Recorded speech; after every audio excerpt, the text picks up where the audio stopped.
Situ ने जारी किया मजदूरों का घोषणा पत्र। मजदूर विरोधी मोदी सरकार के खिलाफ चलेगा अभियान। डॉक्टर कश्मीर ठाकुर। सीटू का जिला स्तरीय अधिवेशन आज कॉमरेड ताराचंद भवन मंडी में भूपेंद्र सिंह की अध्यक्षता में आयोजित किया गया, जिसमें आगामी लोकसभा चुनावों के लिए मजदूरों का घोषणा पत्र जारी किया गया और अच्छे दिनों का नारा देकर सत्ता में आए नरेंद्र मोदी की सरकार का संकल्प लिया गया। अधिवेशन में anganwadi, mid day meal, MNREGA व निर्माण, फोरलेन, रेहड़ी फड़ी व अन्य यूनियनों के 150 प्रतिनिधियों ने भाग लिया। अधिवेशन का उद्घाटन सीटू के राष्ट्रीय सचिव डॉक्टर कश्मीर सिंह ठाकुर ने किया। उन्होंने कहा कि सीटू ने राष्ट्रीय स्तर पर निर्णय लिया गया है कि लोकसभा चुनावों के दौरान मजदूरों के लिए मोदी सरकार से पिछले 10 साल का हिसाब किताब पूछा जाएगा, जिसने मजदूरों के लिए बने 44 श्रम कानून निरस्त कर दिए हैं। ये सब पूंजीपतियों और कंपनियों का मुनाफा बढ़ाने के लिए किया गया है। 2 करोड़ रोजगार देने का वादा किया था, लेकिन हकीकत में रोजगार छीनने का काम किया गया और सार्वजनिक क्षेत्र को बेचा जा रहा है। अग्निवीर के नाम पर नौकरी देने के नाम पर युवाओं से धोखा किया जा रहा है। तानाशाही कायम करने के लिए सभी प्रकार की स्वायत्त संस्थाओं को विरोधियों को दबाने के लिए किया जा रहा है। चुने हुए मुख्यमंत्रियों को ईडी और सीबीआई का दुरुपयोग करके जेल में रखा गया है। महंगाई और बेरोजगारी लगातार बढ़ रही है और चुनावी बॉन्ड का घोटाला सामने आने के बाद उससे जनता का ध्यान हटाने के लिए राम मंदिर के नाम पर वोट मांगे जा रहे हैं। लेकिन सीटू मोदी सरकार की पिछली 10 साल की कारगुजारियों के बारे सभी मजदूरों को अवगत करवाएगी और उसके लिए जनजागरण अभियान चलाएगी। राज्य महासचिव प्रेम गौतम ने कहा कि सीटू ने मजदूरों का घोषणा पत्र तैयार किया है, जिसे सभी मजदूरों तथा आम जनता तक पहुंचाने का काम किया जाएगा और मजदूर विरोधी मोदी सरकार को हराने के लिए अभियान चलाया जाएगा।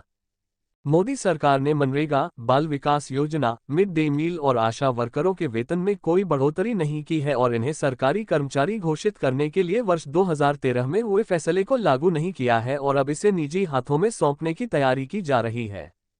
मोदी सरकार ने न्यूनतम ने न तो वेतन में वृद्धि नहीं की है, उल्टा बजट में कटौती कर दी है। ये सरकार लगातार मजदूर व किसान विरोधी नीतियां बना रही है, इसलिए इसे सत्ता से बाहर करना जरूरी है।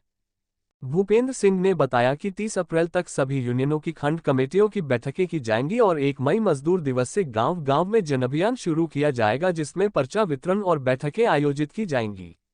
द 1 मई को मंडी, जोगिंदर नगर, सरकाघाट और बाली चौकी में कार्यक्रम आयोजित किए जाएंगे। जनअभियान का समापन 30 मई को सीटू के स्थापना दिवस के मौके पर किया जाएगा। बैठक में महासचिव राजेश शर्मा, रमेश गुलेरिया, गुरुदास वर्मा, गोपेंद्र शर्मा, इंद्र सिंह, संतोष कुमारी, हमिंद्री शर्मा, बिमला, सुदर्शना, अर्चना, तमन्ना, रानी देवी, सुरेंद्र कुमार, प्रवीण कुमार, बिमला देवी, सुनीता देवी सहित 150 सदस्यों ने भाग लिया। BHK न्यूज हिमाचल के लिए मंडी से यादविंद्र कुमार की रिपोर्ट। एक होता ना चुनाव घोषणा पत्र, ये अब एक जारी करेंगे, जारी कर फोटो खींचेंगे, आपको देंगे। आपने अभी बैठक करनी है, सबने तय करना है मिड डे मील वाले वर्कर यूनियन कितने घोषणा पत्र ले जाएगी, बेचेगी। मतलब वो फिर प्रोजेक्ट, ये ब्लॉक वाइज, प्रोजेक्ट वाइज आज ही ले जाने हैं और ये आपको पहले बोल दिया वो कीमत पे, ठीक है। आज नहीं लेने एडवांस में, पर जब हम 30 तारीख को, जैसा पहले बता दिया, 1 को शुरू करेंगे, 30 तारीख को यही इसी हॉल में फिर मीटिंग हम करेंगे अपने सभी यूनियनों की इकट्ठी, जैसे आज कर रहे हैं। इतने ना भी होंगे पर जो 40-50 मेन लोग होंगे हर प्रोजेक्ट से, उस दिन बताएंगे कि हमने कितने ये घोषणा पत्र नीचे लोगों को तक पहुंचाए, कितने पर्चे, कितनी जगह हम गए, पूरी रिपोर्ट के साथ। तो अभी आप जब बैठेंगे तो आपने एक कोटा भी लेना है कि हमें इतने घोषणा पत्र चाहिए, इतने पर्चे चाहिए, तो राज्य कहां से देगा। तो ये सारी यही तो समझाना है, यही तो समझाना है कि जो बढ़ रहा है वो कौन बढ़ा रहा है, जो घटा रहा है वो कौन घटा रहा है। तो लड़ाई है केंद्र सरकार के खिलाफ, राज्य का मामला भी नहीं है। राज्य सरकार पिछली बार बढ़ गई है, अभी 1-1.25 साल हुआ। जब इस सरकार का लेखा जोखा हमने करना होगा वो समय भी आएगा। और वो डॉक्टर साहब ने पहले भी बोल दिया, ऐसा हमारा कोई उनके साथ प्रेम नहीं है कोई, ऐसा कि वो बहुत अच्छे हैं, पर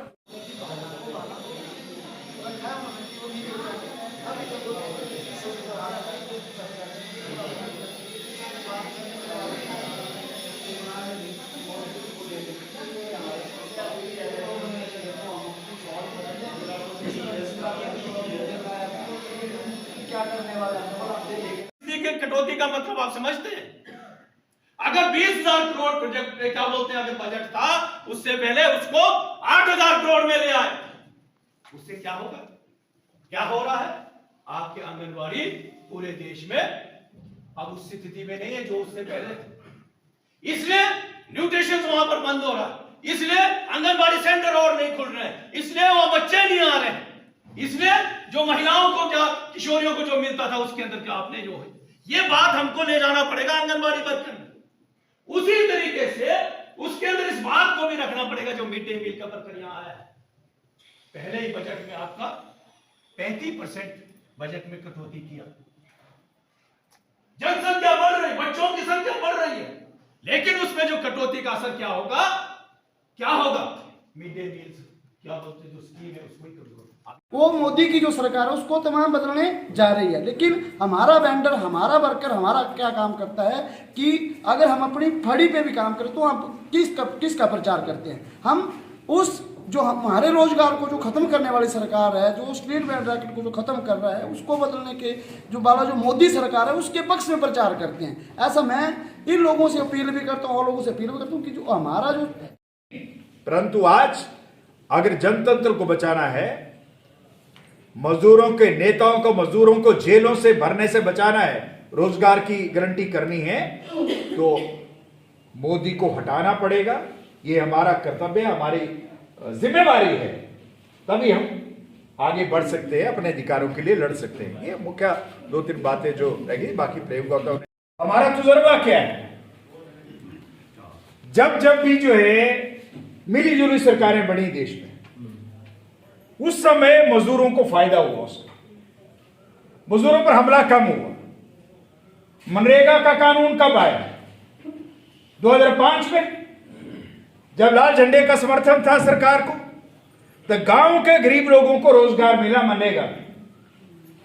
राइट टू इंफॉर्मेशन एक्ट आया, RTI।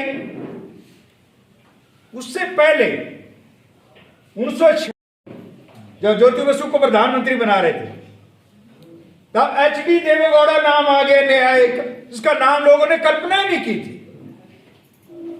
और HD देवेगौड़ा का नाम आने के बाद इस देश में करोड़ों लोगों के लिए कानून बन गया। क्या कानून? Building and construction worker act. गांव के निर्माण मजदूरों के लिए, मिस्त्री के लिए, मजदूर के लिए कानून बन गया। पेंशन का प्रावधान हो गया। वो सरकार कांग्रेस की नहीं थी, वो सरकार बीजेपी भी नहीं थी। इसलिए बीजेपी के मोदी के बदले कालू राम बन जाए, चाहे पर मोदी नहीं चाहिए, कोई बन जाए, और कोई बनेगा, राहुल गांधी नहीं बनेगा, मैं गारंटी आपको, ये मेरी हमारे CATU के बलात्कार के केस में है, परंतु कोई अंदर नहीं है, और चेहरे में बेनकाब हो जाएंगे तो हिमाचल प्रदेश में भी काफी। इसलिए जो है ये महिलाओं की सुरक्षा की बात करते हैं। मणिपुर में क्या हुआ आपको मालूम है? मणिपुर में महिलाओं का नंगा घुमाया बीजेपी की सरकार में। ये बीजेपी की सरकार है। कोई अंदर हुआ? कोई गिरफ्तार हुआ? कोई नहीं हुआ। ये महिलाओं का उत्पीड़न करने वाली पार्टी है। इसलिए जो है इनको सत्ता से बाहर जितना जल्दी किया जाए तभी महिलाओं को सम्मान मिलेगा। और इसलिए मैं आपसे ये कहना चाहता हूं, इस चक्कर में मत फंसो, डिबेट में मत फंसो। मोदी के बाद दूसरा कौन? मनमोहन सिंह का नाम कोई जानता था कि प्रधानमंत्री बनेगा? नहीं थे। तो सोनिया गांधी का नाम आगे आ रहा था, तो बीजेपी वालों ने क्या कहा? हम सिर मंडवा देंगे, ये प्रधानमंत्री नहीं बननी चाहिए। सिर तो नहीं मंडवाए, पर मनमोहन सिंह बन गया और कुछ देश में थोड़ा बहुत कुछ आगे बढ़ा। इसलिए जो है, जो देश को बेच रहा है, महिलाओं पर हमला जो कर रहा है, उसको जितना जल्दी गद्दी से उतारा जाए उतना बेहतर है। इसलिए मजदूर जमात के सामने आज हमारा सबसे बड़ा हमारा कर्तव्य है। आज का होगा, इंडिया गठबंधन का होगा, इसलिए वो चर्चा में नहीं फंसना। जो देश को बेच रहा है उससे कोई भी बेहतर हो सकता है। महिलाओं पर जो हमला कर रहा है उससे कोई भी बेहतर हो सकता है। ज्यादातर महिलाएं हैं यहाँ, काफी संख्या में। आपको मालूम है इस सरकार में महिला पहलवान बैठी रही ना दिल्ली में, बैठी रही ना, क्या आरोप लगाती थी? इन्होंने हमारे साथ शारीरिक शोषण किए बोलती थी ना। कौन था वो? बीजेपी का एमपी था ना बृजभूषण सिंह। गिरफ्तार किया क्या? नहीं हुआ।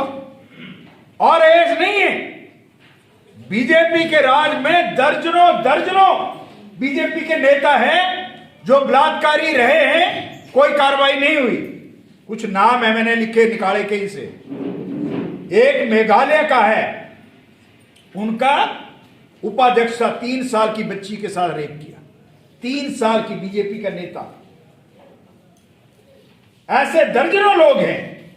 जो एक राम कुमार गौड़ है मध्य प्रदेश का, उसने किया।